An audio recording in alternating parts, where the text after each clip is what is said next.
السلام علیکم ورحمۃ اللہ وبرکاتہ۔ الحمدللہ رب العالمین والصلاة والسلام علی سید المرسلین، اما بعد۔ محترم حاضرین و ناظرین و سامعین کرام، ہم آپ کے سامنے باب العلم انواریہ ایجوکیشنل سوسائٹی اور اس کے تحت چلنے والا ادارہ جامعہ انواریہ کے زیر اہتمام قرآن کریم کی مختلف تفاسیر بشمول صحاح ستہ، حدیث اور مختلف فنون کی کتابیں جو 100 سے زائد ہیں ان کی ویڈیو ریکارڈنگ شروع ہو چکی ہے، اور مختلف علماء، صوفیہ اور اولیاء کی مختلف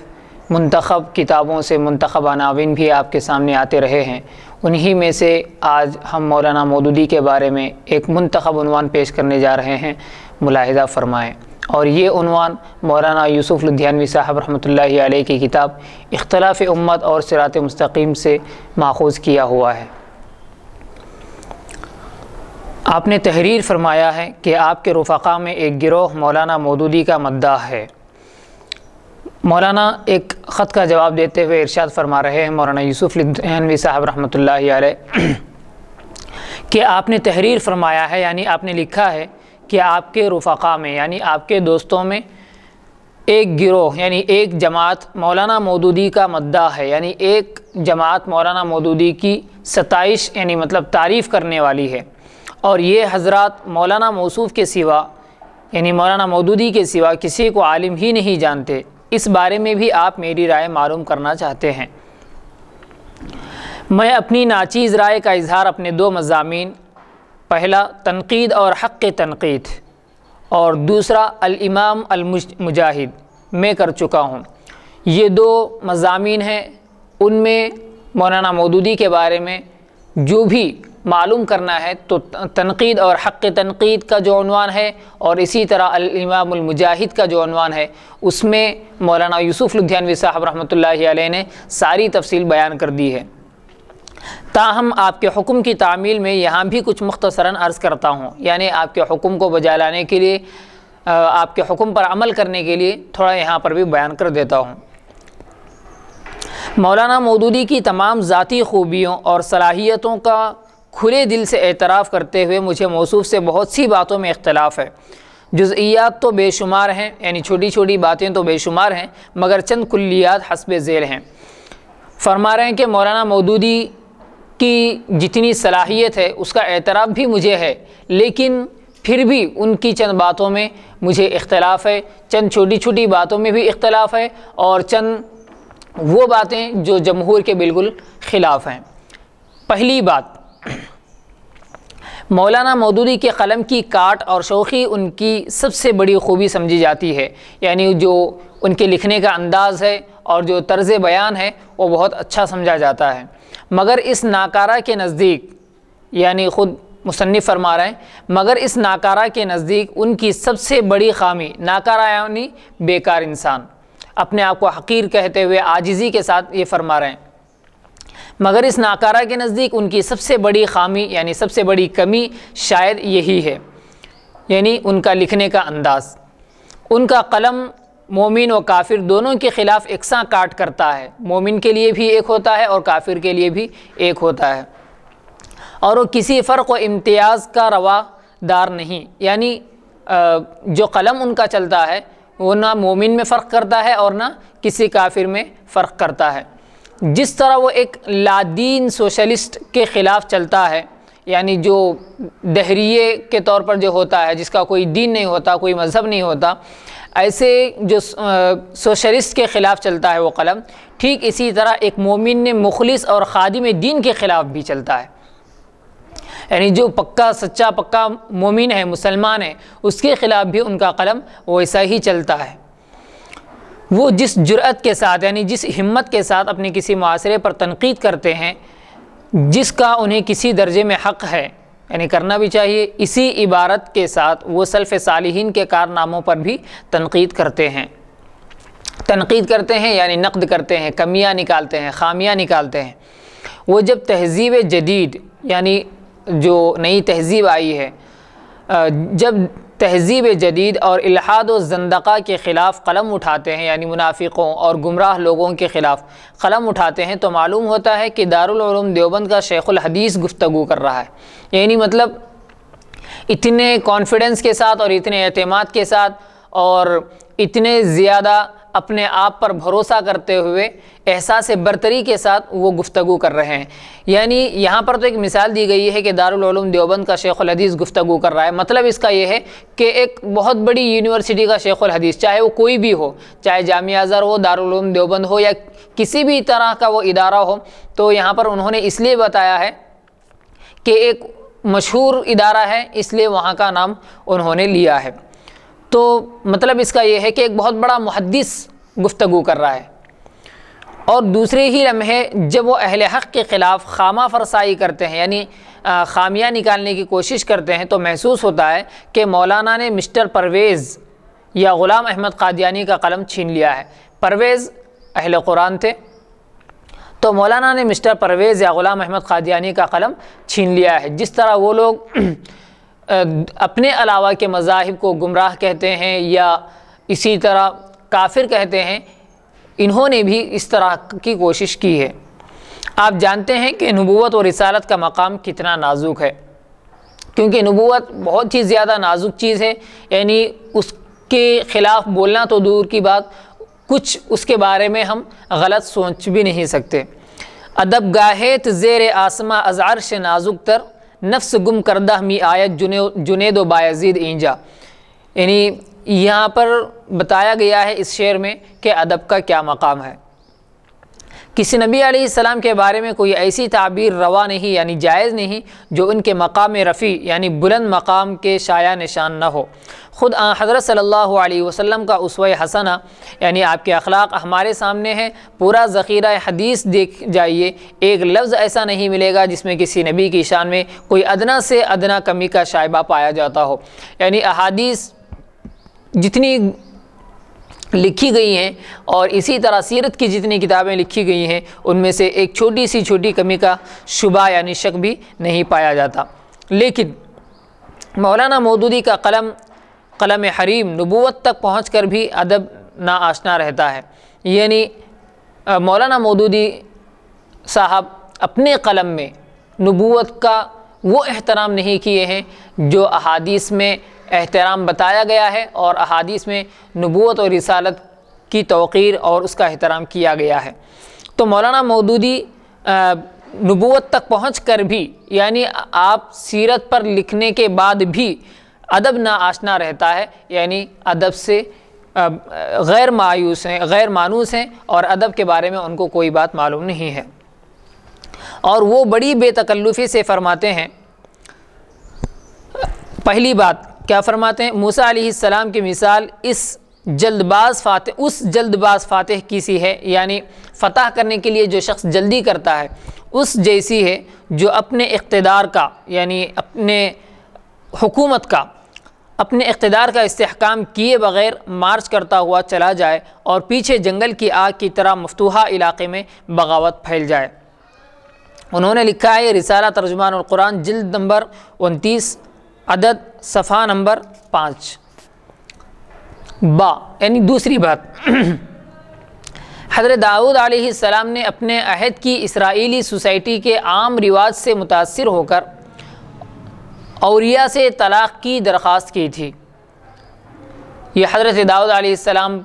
کی تھوڑی سی توہین کرتے ہوئے انہوں نے کہا کہ حضرت داؤد علیہ السلام نے اپنے عہد کی اسرائیلی سوسائٹی کے عام رواج سے یعنی جو وہاں پر ماحول بن چکا تھا، جو رواج بن گیا تھا، وہ رواج سے متاثر ہو کر اوریاء سے طلاق کی درخواست کی تھی، یعنی خود آپ نے طلاق مانگی تھی۔ یہ لکھا ہے انہوں نے تفہیمات حصہ دوم صفحہ نمبر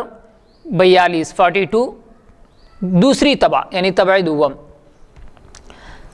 جیم یعنی تیسری بات مودودی کی۔ حضرت داؤد علیہ السلام کے فعل میں یعنی ان کے کام میں، ان کے عمل میں خواہش نفس کا کچھ دخل تھا، یعنی آپ نفسانی خواہش پر عمل کر رہے تھے، اس کا بھی کوئی دخل تھا۔ اس کا حاکمانہ اقتدار کے نامناسب استعمال سے بھی کوئی تعلق تھا، اور کوئی ایسا فعل تھا جو حق کے ساتھ حکومت کرنے والے کسی فرمان روا کو زیب نہ دیتا تھا۔ اس طرح کے الفاظ مولانا مودودی نے حضرت داؤد علیہ السلام کے بارے میں لکھے ہیں۔ یہ انہوں نے کہاں لکھا ہے؟ تفہیم القرآن جلد نمبر 4 سورہ صاد میں صفحہ نمبر 327 طبع اول، اور یہ شائع ہوئی ہے 1966 یعنی 1966 عیسوی میں۔ دال نوح علیہ السلام کا تذکرہ کرتے ہوئے لکھتے ہیں بسا اوقات کسی نازک نفسیاتی موقع پر، یعنی اپنے نفسانی جو چیزیں ہیں تو اس کی نزاکت کے موقع پر نبی جیسا اعلیٰ و اشرف انسان بھی، یعنی نبی بہت بلند مرتبہ والا ہوتا ہے، لیکن نبی جیسا اعلیٰ و اشرف انسان بھی، شریف انسان بھی تھوڑی دیر کے لیے اپنی بشری کمزوری سے مغلوب ہو جاتا ہے، یعنی جو بشری تقاضا ہوتا ہے اس میں مغلوب ہو جاتا ہے۔ یعنی اس کا مطلب یہ ہوا کہ داؤد علیہ السلام یا کوئی بھی نبی اپنی نفسانی خواہش پر قابو نہیں رکھ سکتا، لیکن جب اللہ تعالیٰ انہیں متنبہ فرماتا ہے، یعنی انہیں آگاہ کرتا ہے، وارننگ دیتا ہے کہ جس بیٹے نے حق کو چھوڑ کر باطل کا ساتھ دیا اس کو محض اس لیے اپنا سمجھنا کہ وہ تمہاری صلب سے پیدا ہوا ہے، یعنی تمہارے خون سے وہ ہے، تمہاری ریڑھ کی ہڈی سے وہ پیدا ہوا ہے، محض ایک جاہلیت کا جذبہ ہے، تو وہ اپنے دل سے بے پرواہ ہو کر اس طرز فکر کی، یعنی اس طریقے کی فکر کی طرف پلٹ آتے ہیں جو اسلام کا مقتضا ہے۔ یہ بھی انہوں نے لکھا ہے تفہیم القرآن جلد نمبر 2 صفحہ نمبر 344 یعنی 344 طبع سوم، یعنی یہ تیسری طبع تھی جو 1964 میں ہوئی۔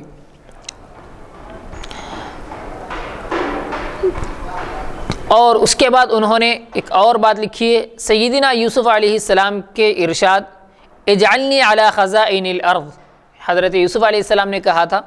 مجھے زمین نے مصر کے خزائن کا نگران مقرر کر دیجئے۔ یہ بات حضرت یوسف علیہ السلام نے عزیز مصر سے کہا تھا۔ تو اس کے بارے میں فرماتے ہیں مولانا مودودی کی عبارت ہے، یہ محض وزیر مالیات کے منصب کا مطالبہ نہیں تھا جیسا کہ بعض لوگ سمجھتے ہیں، بلکہ یہ ڈکٹیٹرشپ کا مطالبہ تھا،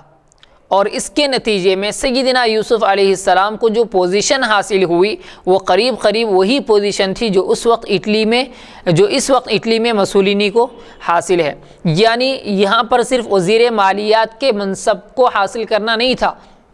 بلکہ جو ڈکٹیٹرشپ ہوتی ہے اس کو بھی حاصل کرنا، یعنی اپنا مرتبہ بڑا بنا لینا، اور اسی طرح ایک نام رکھ کر ایک جگہ رہ کر اپنا عہدہ ایک ہے لیکن ہم کام دوسرا کر رہے ہیں۔ تو اس طرح جیسا کہ آج کل بھی بعض لوگ ہوتے ہیں جو خود تو عہدے پر نہیں ہوتے، بڑے عہدے پر، لیکن بڑے عہدے پر جو لوگ ہوتے ہیں ان سے پورے کام کروا لیتے ہیں۔ تو اس طرح حضرت یوسف علیہ السلام کے بارے میں انہوں نے یعنی مولانا مودودی نے لکھا ہے۔ اور اسی طرح اور آگے لکھتے ہیں کہ حضرت یونس علیہ السلام سے فریضہ رسالت کی ادائیگی میں، یعنی آپ کو جو رسالت دی گئی تھی، آپ کو رسول بنا کر بھیجا گیا تھا، تو اس کی جو ذمہ داری تھی اس ذمہ داری کی ادائیگی میں کچھ کوتاہیاں ہو گئی تھی، نعوذ باللہ۔ یعنی حضرت یونس علیہ السلام نے اپنی جو ذمہ داری اللہ نے ان کو جو ذمہ داری دی تھی نبوت کی، تبلیغ دین کی، دین کو لوگوں تک پہنچانے کی جو ذمہ داری تھی وہ اس میں کمزور رہے اور ان سے کوتاہیاں ہو گئی، یعنی غلطیاں ہو گئی حضرت یونس علیہ السلام سے۔ غالباً انہوں نے بے صبر ہو کر قبل از وقت اپنا مستقر بھی چھوڑ دیا تھا، یعنی لوگوں سے بے صبر ہو کر اور ان کے نہ ماننے کی وجہ سے حضرت یونس علیہ السلام اپنا گھر اور اپنا علاقہ چھوڑ کر دوسری جگہ چلے گئے تھے۔ انہوں نے لکھا ہے تفہیم القرآن جلد نمبر 2 سورہ یونس میں، اور حاشیے میں لکھا ہے صفحہ نمبر 313 اور صفحہ نمبر 312 طبع سوم، یعنی تیسری طبع ہے، اور یہ شائع ہوئی ہے 1964 یعنی 1964 میں۔ ممکن ہے مولانا مودودی اور ان کے مداحوں یعنی ان کی تعریف کرنے والوں کے نزدیک جلد باز فاتح، یعنی فتح کرنے میں، جیت حاصل کرنے میں جلدی کرنے والا، خواہش نفس کی بنا پر، یعنی اپنے نفسانی خواہش کی بنا پر حاکمانہ اقتدار کا نامناسب استعمال، یعنی جو اقتدار، جو منصب، جو عہدہ اس کو حاصل ہے اس کا نامناسب استعمال، یعنی جس کا استعمال کرنا اس موقع پر صحیح نہیں ہے مگر پھر بھی اس کو استعمال کر رہے ہیں، تو یہ الفاظ بتا رہے ہیں، حاکمانہ اقتدار کا نامناسب استعمال،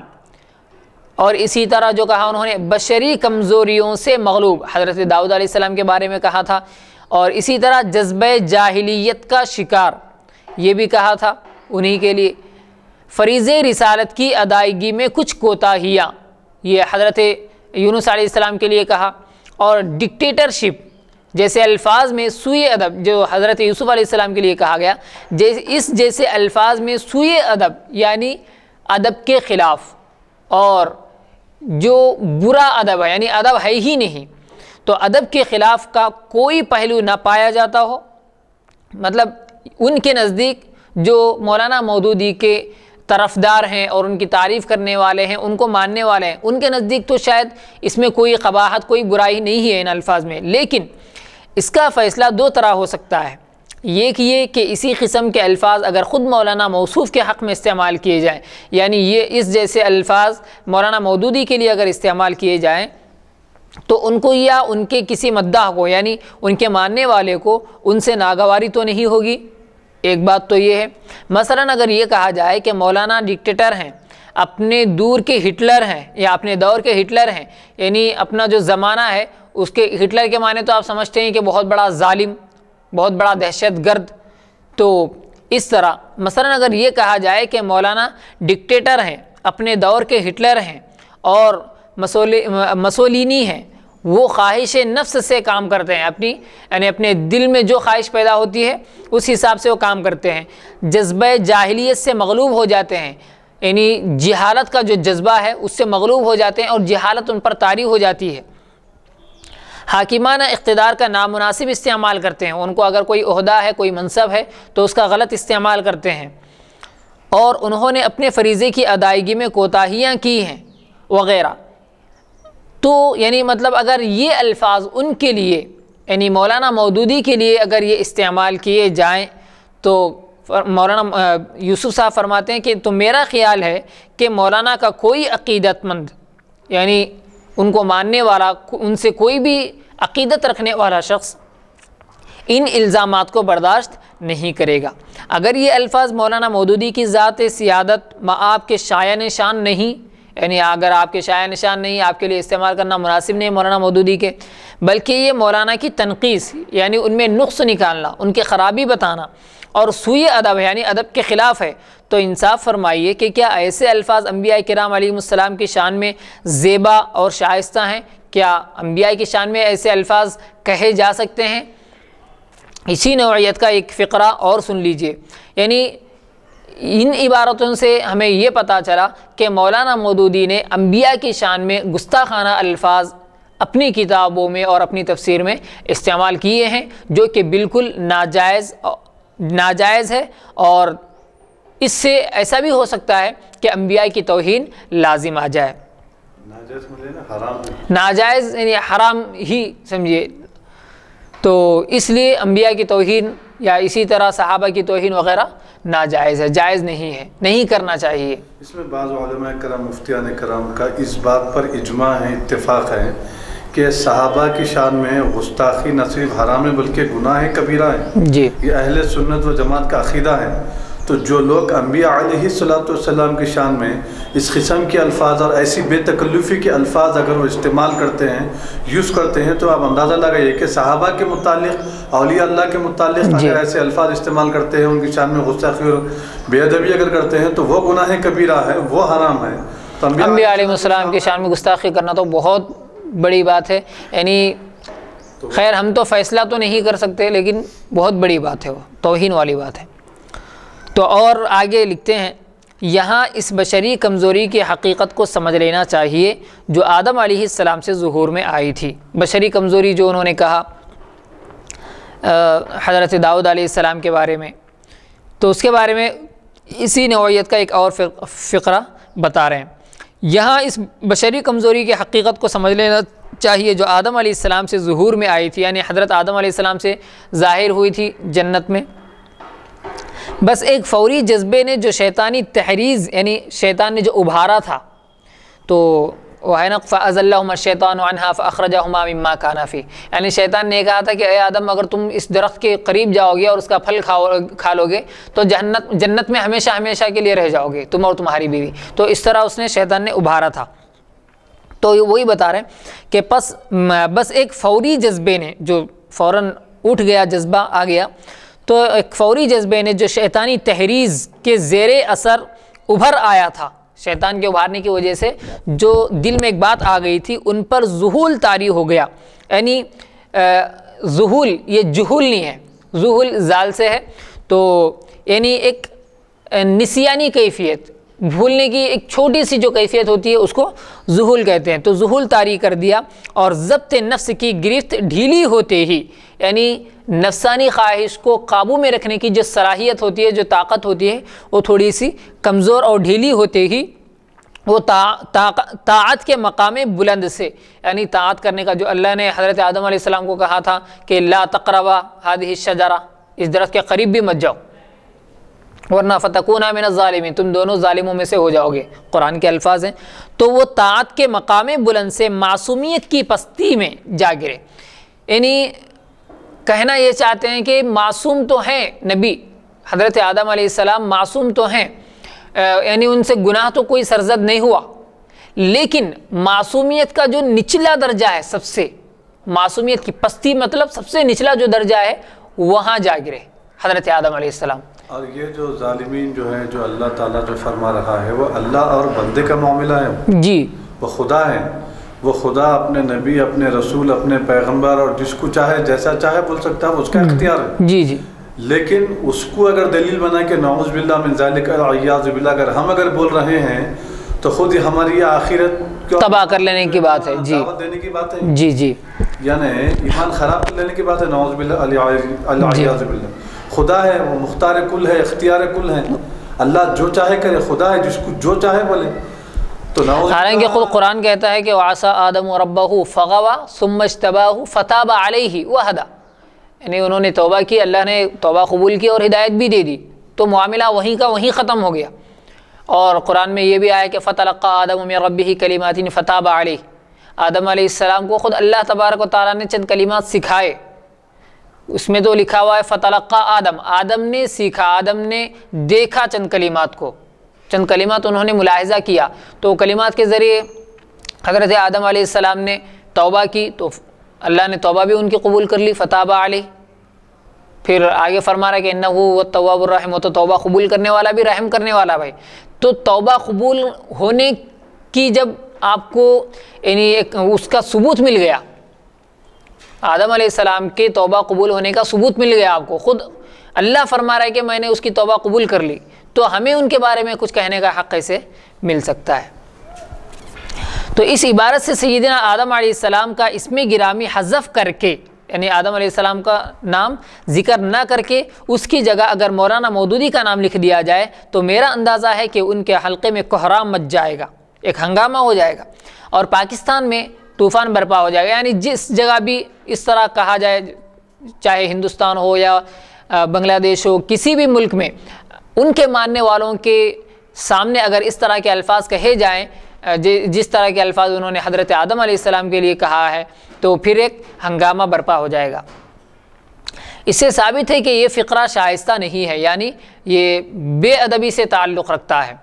اور خلاف ادب یہ جملہ ہے، بلکہ گستاخی اور خلاف ادب ہے.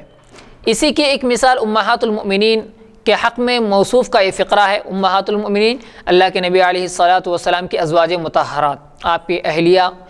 ساری کی ساری. فقرہ یعنی ایک جملہ. جی، وہ نبی کریم صلی اللہ علیہ وسلم کے مقابلے میں کچھ زیادہ جری ہو گئی تھیں، یعنی ازواج مطہرات امہات المؤمنین اللہ کے نبی علیہ الصلاۃ والسلام کے بارے میں تھوڑی اور زیادہ جرأت مند ہو گئی تھی، ہمت ان کو آ گئی تھی، اور کچھ کام کر رہے تھے، جیسے فرما رہے ہیں کہ اور حضور صلی اللہ علیہ وسلم سے زبان درازی کرنے لگی تھی. یہ الفاظ ظاہر سی بات ہے معاشرے میں زبان درازی کرنا جو کہا جاتا ہے، یہ ناشائستہ الفاظ جہاں استعمال کیے جاتے ہیں، یعنی گندے الفاظ، برے الفاظ جہاں استعمال کیے جاتے ہیں تو وہاں پر کہا جاتا ہے کہ فلاں سے زبان درازی کی، گالیاں دینا، مثلا گالیاں دینا یا غصے میں غلط الفاظ استعمال کر لینا. تو اس طرح کا لفظ انہوں نے امہات المؤمنین کے لیے لکھا ہے اور کہا ہے کہ اور حضور صلی اللہ علیہ وسلم سے زبان درازی کرنے لگی تھی، یعنی زبان لمبی کرنے لگی تھی، گویا کہ آپ کی فرما برداری نہیں کر رہی تھی. یہ انہوں نے لکھا ہے ہفت روزہ ایشیا لاہور میں،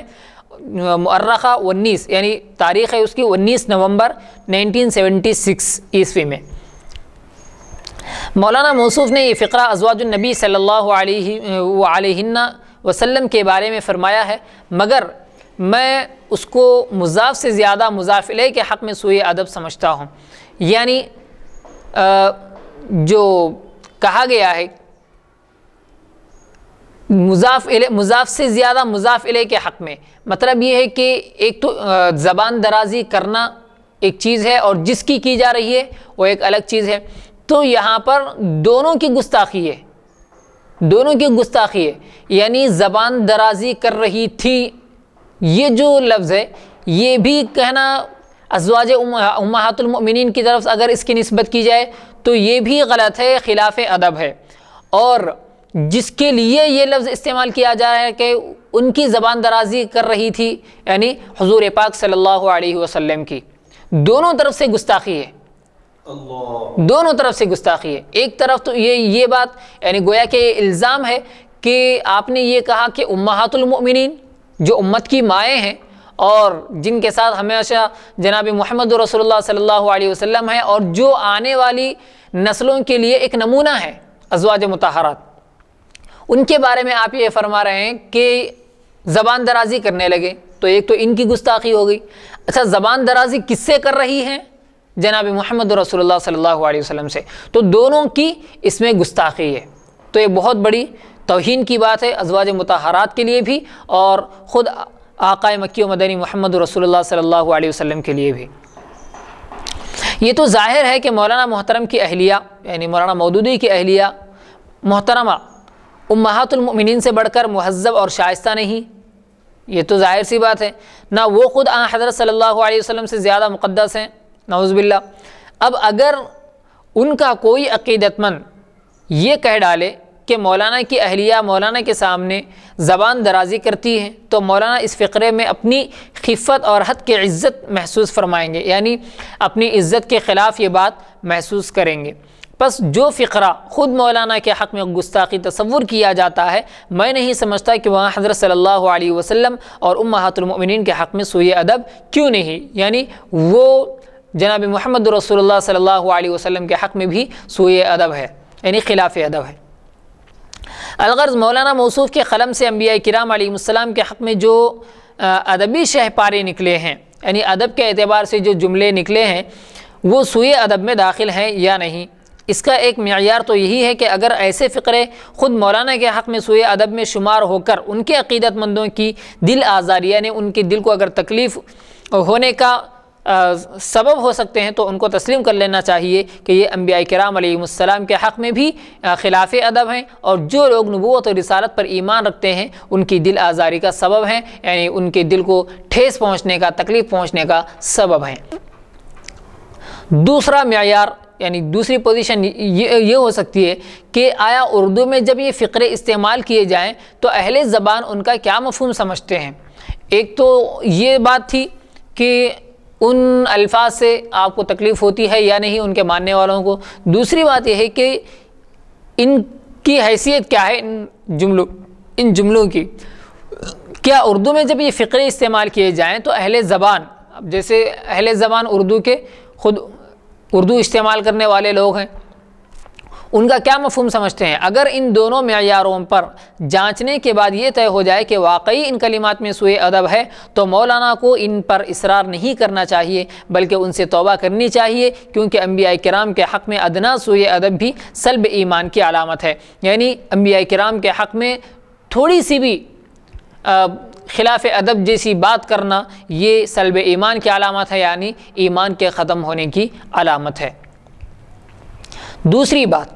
انبیاء کرام علیہم السلام کے بعد انسانیت کا سب سے مقدس گروہ صحابہ کرام رضوان اللہ علیہم اجمعین کا ہے، خصوصاً حضرات خلفائے راشدین رضی اللہ عنہم کا منصب، یعنی ان کا عہدہ تو انبیاء کرام علیہم السلام اور امت کے درمیان برزخ کی حیثیت رکھتا ہے، یعنی ایک آڑ کی حیثیت رکھتا ہے اور بہت بڑی آڑ کی حیثیت رکھتا ہے جو انبیاء کرام علیہم السلام اور امت کے درمیان ہے، کیونکہ انبیاء کرام ایک ٹارگٹ ہے، ایک نشانہ ہے، اور امت محمدیہ جو اب جیسے آ رہی ہے اور قیامت تک آئے گی صحابہ کے بعد، یہ ایک چیز ہے۔ تو درمیان میں جو دور صحابہ ہے، صحابہ کو جو دور ہے وہ ایک بہت بڑی آڑ کی حیثیت رکھتا ہے۔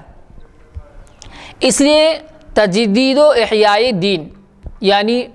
جدت، نیاپن، اور احیاء دین یعنی دین کو زندہ کرنا، خلافت و ملوکیت یعنی خلافت کرنا اور بادشاہت کرنا، اور تفہیم القرآن وغیرہ میں خلیفہ مظلوم سیدنا عثمان ذی النورین، حضرت علی، حضرت طلحہ، حضرت زبیر، حضرت عائشہ، حضرت معاویہ، حضرت ابو موسیٰ اشعری، حضرت عمر بن عاص، حضرت عقبہ رضی اللہ عنہم اور دیگر صحابہ کرام رضوان اللہ علیہم اجمعین کے بارے میں مولانا مودودی کے قلم سے جو کچھ نکلا ہے اور جس کی صحت پر ان کو اصرار ہے، میں اسے خالص رفض و تشیع سمجھتا ہوں۔ یعنی یہ جو اقوال انہوں نے تفہیم القرآن میں لکھے ہیں ان حضرات صحابہ کے متعلق، وہ اقوال صرف یا تو رافضیوں کے ہو سکتے ہیں یا پھر شیعوں کے ہو سکتے ہیں جو صحابہ کے دشمن ہیں، انہی کے اقوال ایسے ہو سکتے ہیں۔ اور مولانا کی ان تحریروں کے مطالعے کے بعد اس نتیجے پر پہنچا ہوں کہ وہ جس طرح بارگاہ نبوت کے ادب ناشناس ہیں، یعنی نبوت میں جس طرح ادب کے مقام کا لحاظ کرنا چاہیے اس سے وہ نا آشنا ہے، یعنی اس کی پہچان تک ان کو نہیں ہے، اسی طرح مقام صحابیت کی رفعتوں سے یعنی ان کی بلندیوں سے بھی وہ نا آشنا ہے۔ کاش انہوں نے امام ربانی مجدد الفسانی رحمۃ اللہ علیہ کا ایک ہی فقرہ یاد رکھا ہوتا۔ انہوں نے کہا تھا کہ ہیچ ولی بمرتبہ صحابی نہ رسد،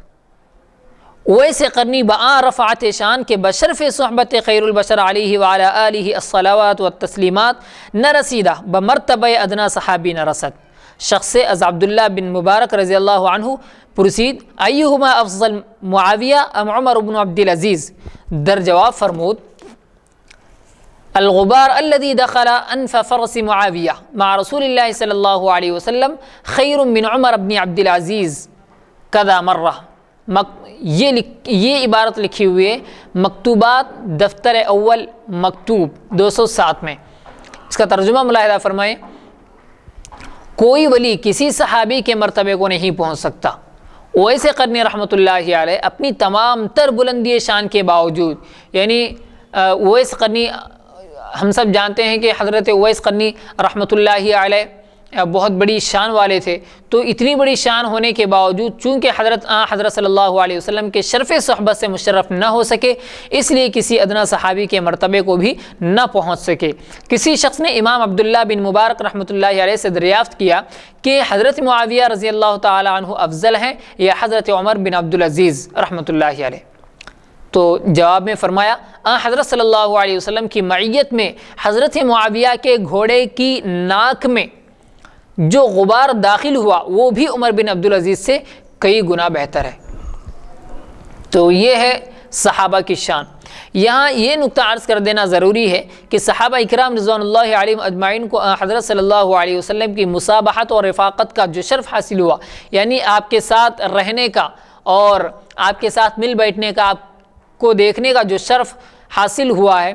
پوری امت کے اعمال حسنہ مل کر بھی اس کا مقابلہ نہیں کر سکتے۔ ذرا تصور کیجئے حضرت صلی اللہ علیہ وسلم کی نماز کی 2 رکعتیں جن میں صحابہ اکرام کو شرکت کی سعادت نصیب ہوئی، یعنی اتنا بہترین موقع ملا شرکت کا، کیا پوری امت کی نمازیں مل کر بھی ان کے 2 رکعتوں کے ہم وزن ہو سکتی ہیں؟ ہرگز نہیں۔ حضرت صلی اللہ علیہ وسلم کی دعوت پر جو کسی صحابی نے ایک سیر جو اللہ تعالیٰ کے راستے میں دیے، ایک سیر جو اللہ تعالیٰ کے راستے میں دیے، یعنی جو پیمانہ ہوتا ہے 1 سیر 2 سیر کا، تو اس کے بارے میں کہہ رہے ہیں کہ جو کسی صحابی نے ایک سیر جو اللہ تعالیٰ کے راستے میں دیے اور حضرت صلی اللہ علیہ وسلم کی بارگاہ سے انہیں شرف قبولیت عطا ہوا، یعنی وہ قبول بھی ہو گیا اور اس کا ثبوت بھی ملا، بعد کی امت اگر پہاڑ برابر سونا بھی خیرات کر دے تو کیا یہ شرف اسے حاصل ہو سکتا ہے؟ یعنی اتنی عزت اس کو مل سکتی ہے اور یہ قبولیت کا درجہ اس کو مل سکتا ہے؟ ہرگز نہیں مل سکتا۔ باقی تمام حسنات کو اسی پر قیاس کر لیجئے، یعنی اسی پر اندازہ لگا لینا چاہیے۔ اس شرف مصاحبت سے بڑھ کر صحابہ اکرام رضوان اللہ علیہم اجمعین کو یہ شرف حاصل ہے کہ وہ مدرسہ نبوت کے ایسے طالب علم تھے جن کے معلم و ہادی محمد رسول اللہ صلی اللہ علیہ وسلم تھے، جن کا نصاب تعلیم ملأ اعلیٰ میں مرتب ہوا تھا۔ یعنی جیسا آج کل سلیبس ہوتا ہے، ایک نصاب ہوتا ہے کسی بھی مدرسے کا، اسکول یا کالج کا، تو اسی طرح ان کا جو سلیبس تھا صحابہ اکرام رضوان اللہ علیہم اجمعین کا جو نصاب عالی تھا، یعنی ایک جو بلند نصاب تھا، وہ خود کا بنایا ہوا نہیں تھا بلکہ ملأ اعلیٰ سے مرتب ہوا تھا۔ اللہ رب العزت نے ان کے نصاب کو مرتب کیا تھا، جن کی تعلیم و تربیت کی نگرانی براہ راست وحی آسمانی کر رہی تھی، یعنی آسمان سے اللہ رب العزت جناب محمد رسول اللہ صلی اللہ علیہ وسلم کے پاس وحی بھیج کر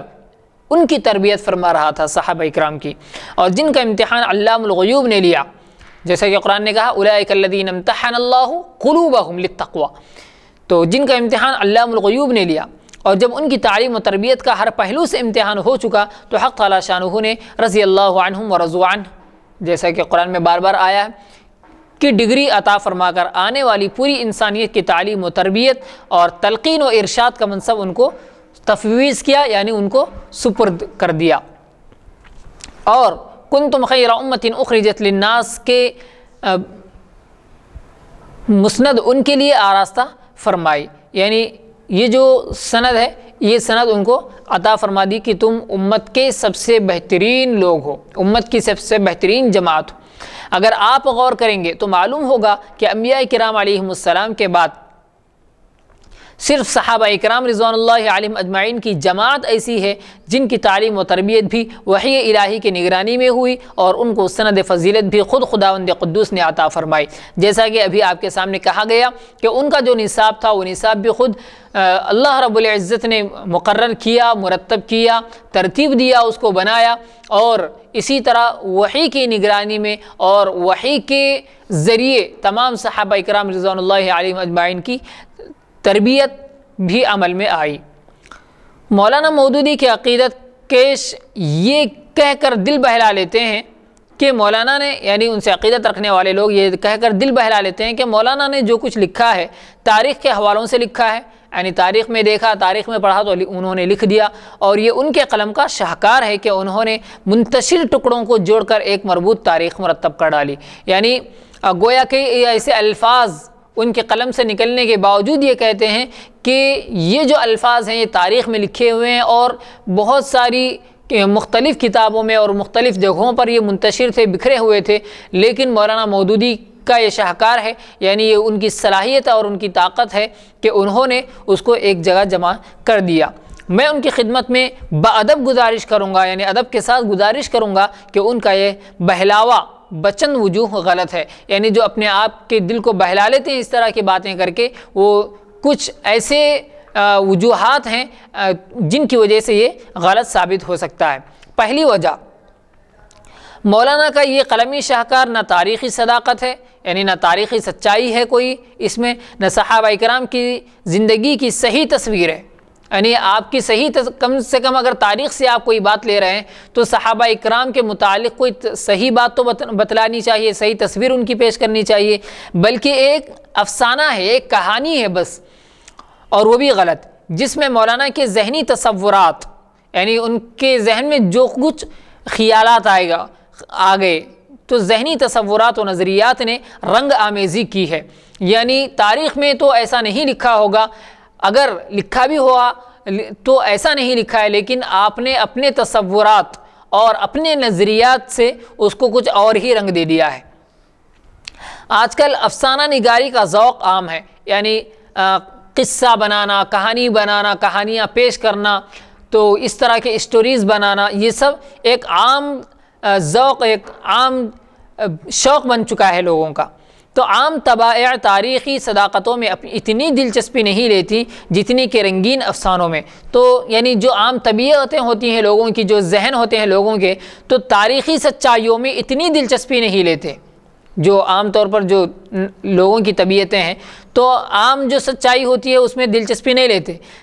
کب؟ جتنی کہ رنگین افسانوں میں، یعنی جہاں پر کچھ اور زیادہ رنگیلیاں بیان کی گئی ہوں، جہاں کچھ آگے پیچھے سے لیا گیا ہو، اپنی طرف سے ڈالا گیا ہو، اور کچھ مسالہ اپنی طرف سے تیار کیا گیا ہو، تو اس طرح کے رنگین کہانیوں میں وہ دلچسپی لیتے ہیں لوگ۔ اس لیے مولانا کی جولانی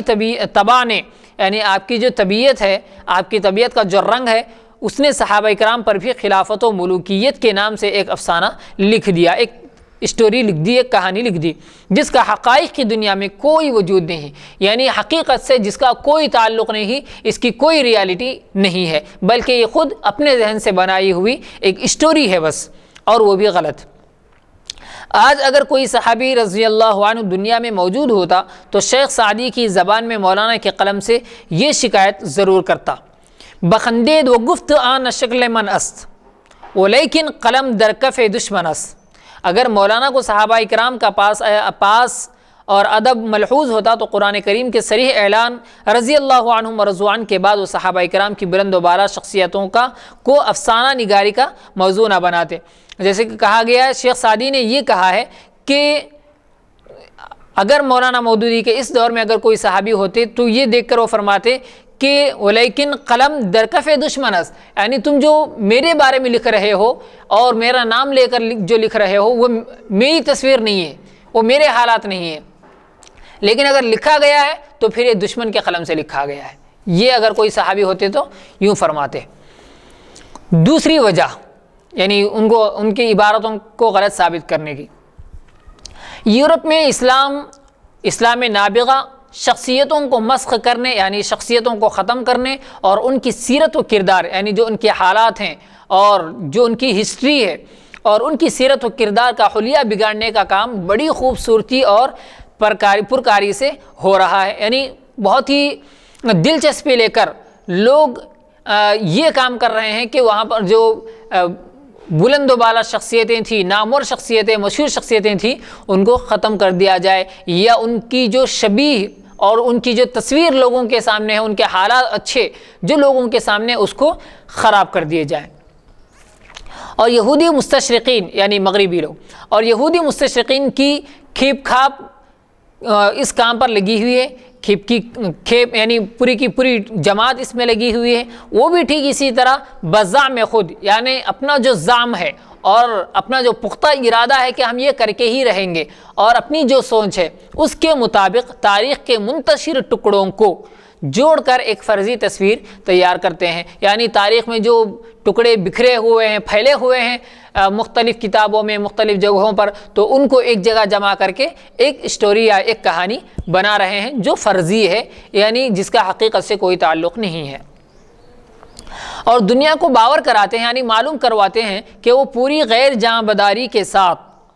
اور کسی قسم کے تعصب کی آمیزش کے بغیر تاریخی حقائق دنیا کے سامنے لا رہے ہیں۔ یعنی اور دنیا کو منتشر ہوئے ٹکڑوں کو لا کر، پھیلے ہوئے ٹکڑوں کو لا کر ایک بہترین ترتیب دی ہوئی کہانی بناتے ہیں، اور لوگوں کو یہ بتاتے ہیں کہ ہم نے اس کے اندر اپنی طرف سے کچھ نہیں کیا، غیر جانبداری کے ساتھ، یعنی اپنے ذہن کو خالی رکھ کر ان کے ٹکڑوں کو جمع کر کے ان کے بارے میں ہم نے لکھا ہے، اور نہ ان کے خلاف ہم نے کوئی ایک جملہ لکھا ہے، نہ ان کی تائید میں ہم نے کوئی ایک جملہ لکھا ہے۔ اس طرح وہ حقائق کو چھپاتے ہیں، مگر اپنے اس لفظی ادعا کے برعکس، یعنی جو دعویٰ کرتے ہیں کہ ہم نے سب انہی کی تاریخ سے لے کر لکھ دیا ہے، اپنی طرف سے کچھ نہیں ڈالا، یہ جو دعویٰ کرتے ہیں اس کے خلاف وہ جس طرح مسلمہ تاریخی حقائق کو چھپاتے ہیں، جس طرح بالکل سیدھی بات کی الٹ تعبیر کرتے ہیں، جس طرح بات کا بتنگڑ اور رائی کا پہاڑ بنا کر اسے پیش کرتے ہیں، اور جس طرح اپنی بد فہمی یعنی سمجھ نہیں ہے یا غلط سمجھ سمجھیے، اپنی بد فہمی یا خوش فہمی سے وہ اس میں رنگ آمیزی یعنی رنگ ملانے اور حاشیہ آرائی کرتے ہیں، یعنی رنگ آمیزی کرتے ہیں اور حاشیہ آرائی کرتے ہیں۔ یعنی مطلب اس کا یہ ہے کہ ایک لفظ ہے جو ان کی تاریخ سے لیا گیا ایک ٹکڑا ہے، ایک جملہ ہے، لیکن وہ ٹکڑا ہے اتنا جس سے کوئی بات یعنی ظاہر جو بھی بات، لیکن یہ اپنی طرف سے اس میں کچھ اور رنگ ڈال کر حاشیے چڑھا دیتے ہیں کہ اس کا مطلب یہ ہے، اس کا مطلب یہ ہے، وہ وہاں گئے تھے یہاں، تو اپنی طرف سے حاشیے لکھتے ہیں۔ اس سے ان کا تعصب یعنی دل میں جو نفرت ہے اور اسلام سے ان کی عداوت یعنی دشمنی چھپائے نہیں چھپتی، چاہے وہ جتنا چھپا لیں کہ ہمیں اسلام سے دشمنی نہیں ہے، اس شخصیت سے دشمنی نہیں ہے، تو یہ چھپانے سے بھی نہیں چھپتی۔ ہم اس کا تصور بھی نہیں کر سکتے تھے کہ کوئی ایسا شخص جو خدا و رسول پر ایمان رکھتا ہو ٹھیک مستشرقین کے نقش پا کا تبتع کرے گا، یعنی جو لوگ یہ کام کر رہے ہیں یورپ کے لوگ، تو اس طرح خدا اور رسول پر ایمان رکھتا ہو ٹھیک مستشرقین کے نقش پا کا تتبع کرے گا، یعنی ایمان بھی ہو اللہ اور رسول پر، لیکن پھر وہ یورپ کے نقش قدم پر چل رہا ہے، ان کی باتوں کو مان رہا ہے، تو یہ ممکن نہیں۔ لیکن بدقسمتی سے مولانا مودودی کی کتاب خلافت و ملوکیت کا بالکل یہی رنگ ڈھنگ ہے۔ پڑھنے والا مسکین یہ سمجھتا ہے، یعنی ایک بھولا بھالا انسان یہ سمجھتا ہے کہ مولانا تاریخی حقائق جمع کر رہے ہیں، مگر وہ نہیں جانتا کہ وہ تاریخ سے کیا لے رہے ہیں، کیا چھوڑ رہے ہیں، اور کیا اپنی طرف سے اضافہ فرما رہے ہیں۔ الغرض جس طرح ہزار دل فریبوں کے باوجود، یعنی دھوکہ دینے والوں کے باوجود، ہزار دل فریبیوں کے باوجود مستشرقین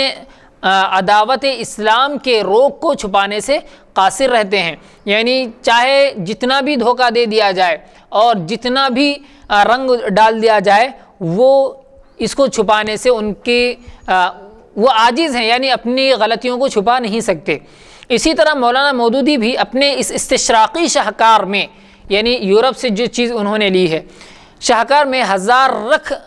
رکھاؤ کے باوصف عداوت صحابہ کو چھپا نہیں سکتے۔ اب اگر مولانا محترم یا ان کے عقیدت مندوں کی تعویلات صحیح ہیں تو مستشرقین یعنی اہل یورپ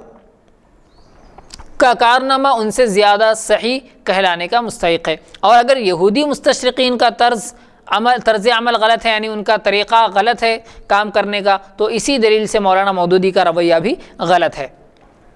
تیسری وجہ کہ کیوں غلط ہے، کہا جاتا ہے کہ صحابہ کرام انسان ہی تھے، فرشتے نہیں تھے، وہ معصوم عن الخطا نہیں تھے، ان سے لغزشیں یعنی گناہ اور غلطیاں کیا بڑے بڑے گناہ ہوئے ہیں۔ یہ کہاں کا دین و ایمان ہے کہ ان کی غلطی کو غلطی نہ کہا جائے، یہ مولانا مودودی نے لکھا ہے۔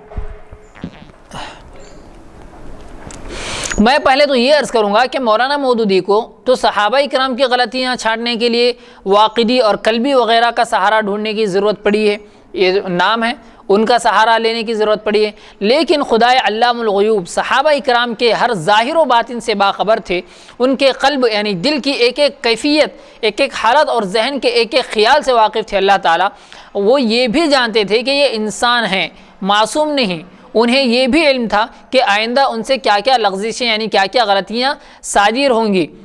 ان تمام امور کا علم محیط رکھنے کے باوجود جب اللہ تعالیٰ نے ان کو رضی اللہ عنہم ورضوا عنہ کا اعزاز عطا فرمایا، یہ نام ان کو دیا، یہ ڈگری انہیں عطا کی، تو ان کی غلطیاں بھی این خطا از صد ثواب اولا ترأس، یعنی اس طرح کی غلطیاں بھی 100 اچھائیوں سے بہتر ہیں۔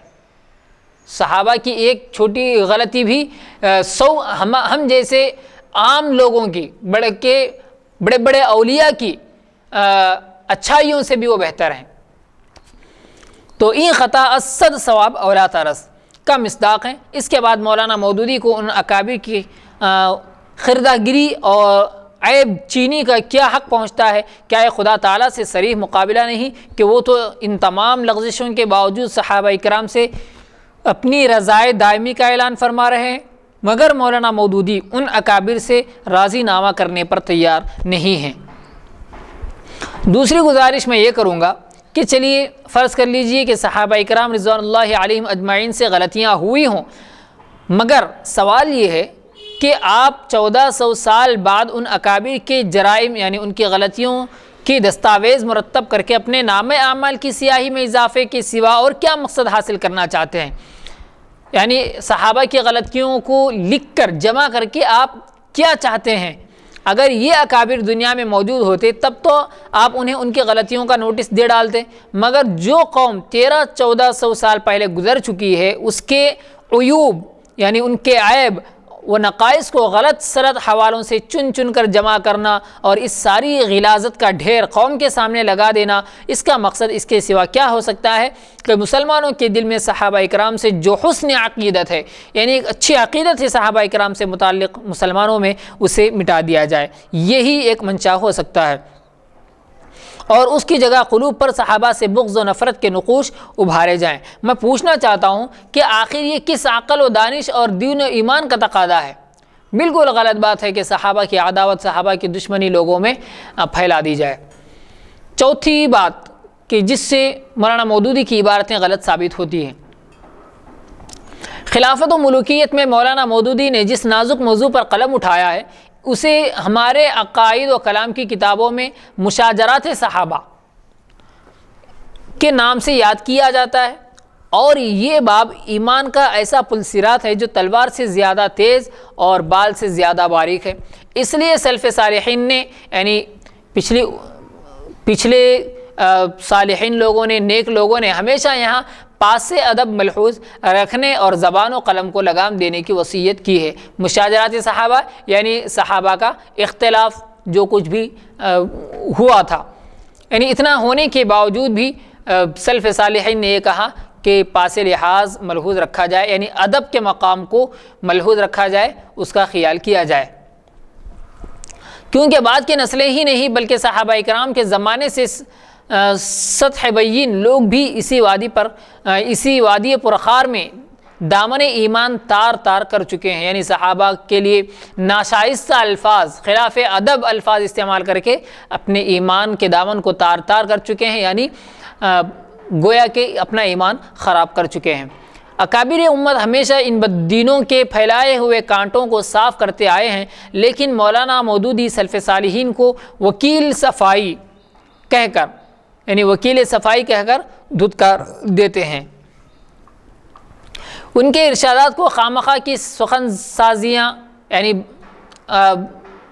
یعنی باتیں بنا لی گئی ہیں، اس طرح کہنا اور غیر معقول تعویلات قرار دے کر رد کر دیتے ہیں، اور ان تمام کانٹوں کو جن میں الجھ کر روافظ یعنی رافضیوں اور خوارج یعنی خارجیوں نے اپنا دین و ایمان غارت کیا تھا سمیٹ کر نئی نسل کے سامنے لا ڈالتے ہیں، یعنی نئی نسل کے سامنے پیش کر دیتے ہیں جو خارجیوں اور رافضیوں نے کیا تھا۔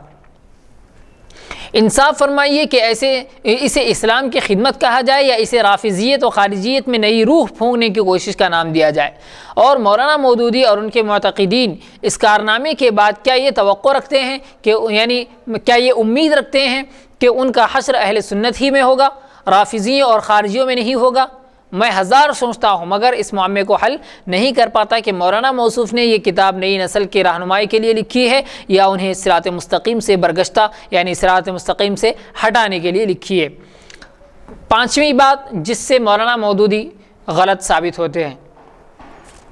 سب سے بڑھ کر تکلیف دہ چیز یعنی جس بات سے تکلیف ہوتی ہے، جس چیز سے تکلیف ہوتی ہے وہ یہ ہے کہ 1300-1400 سال کے واقعے کی تحقیقات کے لیے مولانا عدالت شرعیہ قائم کرتے ہیں، یعنی شرعی عدالت اسلامک کورٹ قائم کرتے ہیں، جس کے صدر نشین وہ خود بنتے ہیں، یعنی جس کے صدر وہ خود مولانا مودودی بنتے ہیں۔ اکابر صحابہ کو اس عدالت میں ملزم کی حیثیت سے لایا جاتا ہے، نعوذ باللہ۔ صحابہ جن کو اللہ رب العزت نے رضی اللہ عنہم ورضوا عنہ کا خطاب دیا، تو اکابر صحابہ کو، بڑے بڑے صحابہ کو اس عدالت میں ملزم کی حیثیت سے لایا جاتا ہے، واقعی اور قلبی وغیرہ سے شہادتیں لی جاتی ہیں، جو کہ گمراہ لوگ تھے ان سے گواہیاں لی جاتی ہیں، صدر عدالت خود ہی جج بھی ہے اور خود ہی وکیل استغاثہ بھی، یعنی صدر عدالت مولانا مودودی ہیں تو وہ خود جج بھی ہیں یعنی فیصلہ کرنے والے بھی ہیں، اور خود ہی وکیل استغاثہ بھی یعنی وکیل ہیں جن سے مدد بھی لی جا رہی ہے۔ اگر سلف صالحین اکابر صحابہ کی صفائی میں کچھ عرض معروض کرتے ہیں، یعنی کوئی بات پیش کرتے ہیں اپنے پچھلے والے نیک لوگ، متقدمین لوگ، تو اسے وکیل صفائی کے خواہ مخواہ سخن سازی یعنی بیکار کی باتیں بنا لینا، حق سے اس کا کوئی تعلق نہیں، سخن سازی اور غیر معقول تعویلات کہہ کر اس کو رد کر دیا جاتا ہے۔ اس طرح ایک طرفہ کارروائی کے بعد،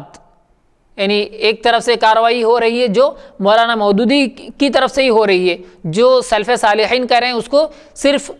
سخن سازی یا بناوٹی باتیں کہہ کر اس کو رد کر دیا جا رہا ہے، اس کا انکار کیا جا رہا ہے۔ تو اس طرح ایک طرفہ کارروائی کے بعد مولانا اپنی تحقیقاتی رپورٹ مرتب کرتے ہیں اور اسے خلافت و ملوکیت کے نام سے قوم کی بارگاہ میں پیش کر دیتے ہیں۔ اس امر سے قطع نظر، یعنی اس سے ہٹ کر کہ ان تحقیقات میں دیانت و امانت کے تقاضوں کو کس حد تک ملحوظ رکھا گیا ہے، یہ بات اور ہے کہ اس میں دیانت اور امانت کے جو تقاضے ہوتے ہیں ان کو ملحوظ رکھا گیا ہے یا نہیں رکھا گیا ہے، وہ تو بہت دور کی بات ہے۔ اس سے قطع نظر کے شہادتوں کی جرح و نقد میں کہاں تک احتیاط برتی گئی ہے، یعنی یہ بات بھی یہاں پر نہیں دیکھی جا رہی ہے کہ شہادتوں میں، گواہیوں میں جس طرح کے لوگ ہونے چاہیے اور گواہی دینے میں جس طرح کا جرح و نقد، یعنی جو الزامات ان گواہوں پر لگے ہیں، تو اس طرح کا جو شہادتوں میں جو شرائط ہوتے ہیں وہ پائے جا رہے ہیں یا نہیں، اس سے بھی نظر ہٹا کر کہ کہاں تک احتیاط برتی گئی ہے، اور اس سے بھی قطع نظر، یعنی اس سے بھی نظر ہٹا کر کہ فاضل جج نے خود اپنے ذہنی تصورات کو، یعنی اس کے ذہن میں جو تصورات، خیالات آ رہے ہیں ان کو واقعات کا رنگ دینے میں کس حد تک سلامتی فکر کا مظاہرہ کیا ہے، یعنی کس حد تک یعنی ان تصورات کو واقعات کا رنگ دے کر، واقعات بنا کر اپنے فکر کو سالم بتا کر، یعنی کہ عقل ٹھکانے پر ہے، اس طرح کا مظاہرہ کیا ہے۔ مجھے ادب کے ساتھ عرض کرنا ہے کہ آیا مولانا کی اس خود ساختہ عدالت کو اس کیس کی سماعت کا حق حاصل ہے؟ کیا یہ مقدمہ جس کی 1300-1400 سال بعد مولانا تحقیقاتی رپورٹ مرتب کرنے بیٹھے ہیں ان کے دائرے اختیار میں آتا ہے؟ کیا ان کی یہ حیثیت ہے کہ وہ محمد رسول اللہ صلی اللہ علیہ وسلم کے شاگردوں کا مقدمہ نمٹانے بیٹھ جائیں؟ مجھے معلوم نہیں کہ مولانا کے مداحوں یعنی ان کے ماننے والوں کی اس بارے میں کیا رائے ہے، یہ تو نہیں کہا جا سکتا کہ وہ لوگ کیا کہیں گے، مگر میں یہ بتانا چاہتا ہوں کہ صحابہ کرام کے مقدمے کی سماعت ان سے اوپر کی عدالت ہی کر سکتی ہے، بالکل، کیونکہ اگر جب ہم دنیا میں دیکھتے ہیں، دنیا کا نظارہ دیکھتے ہیں، تو جب بھی کورٹ میں، عدالت میں مقدمہ پیش کیا جاتا ہے تو وہاں پر وہی لوگ جاتے ہیں جن کو عدالت سے، اس کے قانون سے